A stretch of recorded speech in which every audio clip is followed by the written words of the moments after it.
Assalamualaikum warahmatullahi wabarakatuh. Bersyukur kepada Allah dengan mengucapkan Alhamdulillahirabbil alamin. Segala puji bagi Allah Tuhan semesta alam. Bersalawat kepada baginda Rasulullah Muhammad sallallahu alaihi wasallam dengan mengucapkan Allahumma sholli ala sayyidina Muhammad wa ala ali sayyidina Muhammad. Ma'asyiral muslimin, di mana saja berada. Hari ini tanggal 20 Mei tahun 2021 dari Kompleks Pembangunan Masjid Nurul Ilmi Bikokoro, saya ingin berbagi pesan-pesan kebaikan. Tazkirah pada pagi hari ini dikutip dari kitab Dr. Mahir Ahmad, Surga dan Neraka menurut Al-Quran dan As-Sunnah. Dirangkumkan oleh Al-Fakir Samyun Ahmad dari Kompleks Pembangunan Masjid Nurul Ilmi Bikokoro, Desa Lonjoboko, Kecamatan Parangloy, Kabupaten Goa, kilometer 61, jurusan Malino. Ma'asyiral muslimin, kesempatan ini kita akan berbicara mengenai sungai-sungai surga. Jadi di dalam Al-Quran diulang beberapa ayat tentang sungai-sungai surga, di mana kebanyakan ayat di dalamnya disebutkan kata surga, baik tunggal maupun jamak, selalu diikuti dengan kalimat sungai-sungai yang mengalir di bawahnya, ma'asyiral muslimin. Kemudian Allah mensifati luas surga seluas langit dan bumi. Allah berfirman, "Wasyari'u ila maghfiratin min rabbikum wa jannatin arduha samawati wal ard uiddat lil muttaqin." Dan bersegeralah kamu kepada ampunan dari Rabbimu dan kepada surga yang luasnya seluas langit dan bumi yang disediakan untuk orang-orang yang bertakwa. Jadi ma'asyiral muslimin, Al-Imran ayat 133 ini khusus untuk orang yang bertakwa. Disebutkan Allah berfirman, "Wa man yuti'illaha wa rasulahu yudkhilul jannatin tajri min tahtihal anharu khalidina fiha wa zalikal fawzul azim." Barang siapa taat kepada Allah dan Rasulnya, niscaya Allah memasukkannya ke dalam surga yang mengalir di dalamnya sungai-sungai, sedang mereka kekal di dalamnya, dan itulah kemenangan yang besar. An-Nisa ayat 13. Jadi ini taat kepada Allah dan Rasulnya, itu garansinya dimasukkan ke dalam surga yang mengalir sungai-sungai dan kekal di dalamnya. Itulah kemenangan yang besar. Kemenangan yang besar menurut Allah kita tidak bisa bayangkan. Nanti di sana insya Allah kita akan melihat bagaimana itu kemenangan yang besar. Karena itu tidak bisa disifatkan dalam hakikat pemikiran manusia biasa. Karena kemenangan yang besar menurut Allah belum pernah ada yang ke sana kecuali baginda Rasulullah. Itulah dasar-dasar dari nas-nas tentang surga. Itu dari hadis Rasulullah. Karena ketika Mi'raj beliau sempat memasuki surga. Akan kami masukkan ke dalam surga yang mengalir sungai-sungai di dalamnya, mereka kekal di dalamnya selama-lamanya. An-Nisa 122. Sanudkhiluhum jannatun tajri min tahtihal anharu khalidina fiha abada. Itu jadi An-Nisa 122 itu lebih tegas lagi, dimasukkan dan kekal di dalamnya selama-lamanya. Itu kalau Allah sebut selama-lamanya berarti tidak akan keluar lagi. Kemudian di dalam Al-Ankabut, sesungguhnya akan kami tempatkan mereka pada tempat-tempat yang tinggi di dalam surga yang mengalir sungai-sungai di bawahnya, mereka kekal di dalamnya.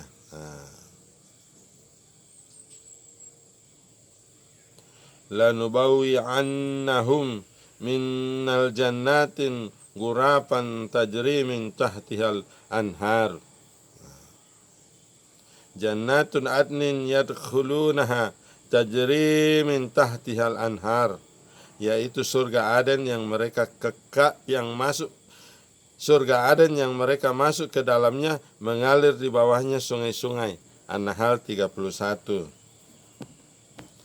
Lalu surah Muhammad ayat 15. Apakah perumpamaan penghuni surga yang dijanjikan kepada orang-orang yang bertakwa, yang di dalamnya ada sungai-sungai dari air yang tiada berubah rasa dan baunya, sungai-sungai dari susu yang tidak berubah rasanya, sungai-sungai dari khamar yang lezat rasanya baik peminumnya, dan sungai-sungai dari madu yang disaring.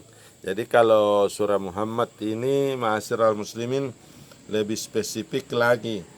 Ada sungai itu dari susu, ada dari khamar yang tidak memabukkan, dan ada juga dari madu yang disaring. Jadi jelas sekali di sini penjelasannya bahwa sungai-sungai itu berisi air yang berbeda dari sungai-sungai di bumi. Ini sungainya ada susu, ada dari khamar yang tidak memabukkan, kemudian ada dari madu, kemudian ada juga yang dari kafur. Kafur ini dijelaskan dalam hadis Nabi tentang kafur.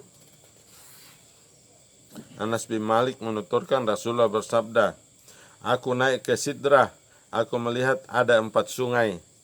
2 sungai yang nampak dan 2 sungai yang tidak nampak. Adapun 2 sungai yang nampak adalah sungai Nil dan Efrat, sedang 2 sungai yang tidak nampak adalah 2 sungai surga. Al-Bukhari di dalam Jami'ul Usul halaman 507. Abu Hurairah Rasulullah bersabda, Sayhanun wa Jaihanun wal Furatun wan Nailu kullaha min anharil jannati. Sayhan, Jaihan, Efrat dan Nil semuanya adalah sungai-sungai di surga. Hadis riwayat Muslim di dalam Sahih Muslim 2839. Jadi ada namanya Sayhan, namanya Jaihan, Efrat dan Nil. Ini Efrat dan Nil yang ada di bumi, tapi di sini ada Sayhan dan Jaihan. Kemudian ketika aku dijalankan di surga, tiba-tiba aku melihat sebuah sungai yang dikelilingi kubah-kubah mutiara yang dilobangi. Aku bertanya, apa itu wahai Jibril? Ia menjawab, itu adalah Al-Kautsar yang Allah berikan kepadamu. Sungai itu rasa dan tanahnya dari kasturi yang harum. Jadi ada juga Al-Kautsar, itu rasanya atau tanahnya dari kasturi yang harum. Rasulullah bersabda, apakah kalian mengetahui Al-Kautsar? Kami berkata, Allah dan Rasulnya lebih mengetahui. Beliau bersabda, dia adalah sungai yang dijanjikan Allah kepadaku, yang di dalamnya ada kebaikan. Hadis riwayat Muslim.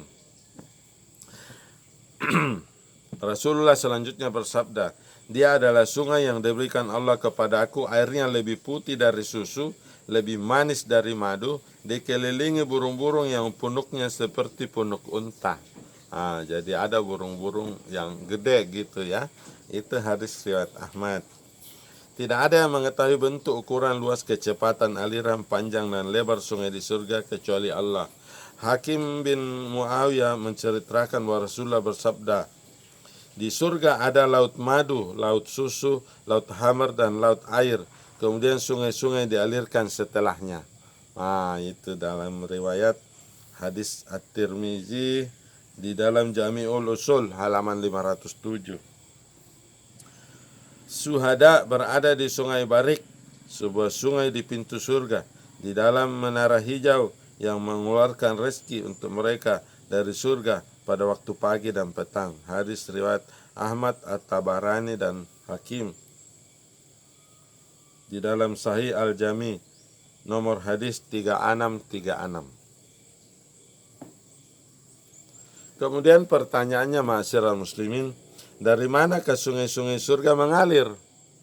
Nah, Abu Hurairah menceritakan bahwa Rasulullah bersabda, barang siapa yang beriman kepada Allah dan Rasulnya, mendirikan salat dan puasa Ramadan, wajib bagi Allah untuk memasukkannya ke surga, baik ia hijrah di jalan Allah ataupun tinggal di bumi ia dilahirkan. Di surga ada 100 tingkatan yang disiapkan oleh Allah untuk para mujahidin di jalannya. Jarak antara satu tingkatan ke tingkatan berikutnya bagaikan jarak antara langit dan bumi. Maka jika kalian meminta, mintalah surga Firdaus, karena ia surga berada paling tengah, paling tinggi di atas aras. Di atasnya ada aras yang maha pengasih, dan semua sungai mengalir darinya. Jadi sungai itu mengalir dari aras. Begitulah penjelasan hadis Al-Bukhari di dalam Fathul Bari halaman 418.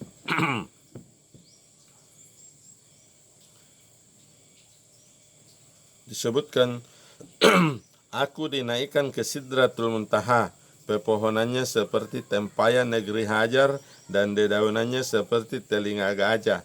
2 sungai lahir dan 2 sungai batin keluar dari tengah-tengahnya. Aku berkata, wahai Jibril, apakah itu? Dia menjawab, 2 sungai batin ialah 2 sungai surga, sedangkan 2 sungai lahir ialah sungai Nil dan Efrat. Hadis riwayat Al-Bukhari di dalam Sahih Al-Bukhari nomor 3207. Jadi itulah dari mana sungai-sungai itu mengalir. Kemudian mata air surga. Mata air surga merupakan bagian dari kemewahan surga karena rasanya yang nikmat dan sangat lezat bila diminum. Ada campurannya air kafur, air tasnim, dan air jahe. Ia adalah mata air yang banyak, seperti firman Allah, sesungguhnya orang-orang yang bertakwa berada di dalam naungan yang teduh dan di sekitar mata air. Al-Mursalat ayat 41. Jadi kita akan bahas dengan mata air ini dalam bab yang lain. Kita tutup dulu kesempatan ini dan kita akan bahas mengenai mata air surga pada video selanjutnya. Ma'asyiral muslimin, demikianlah penjelasan tentang sungai-sungai surga dan juga Telaga Al-Kautsar dan juga apa yang ada di dalam sungai itu, yaitu kafur, kemudian ada tasnim, kemudian ada madu, kemudian ada arak manis, kemudian ada jahe.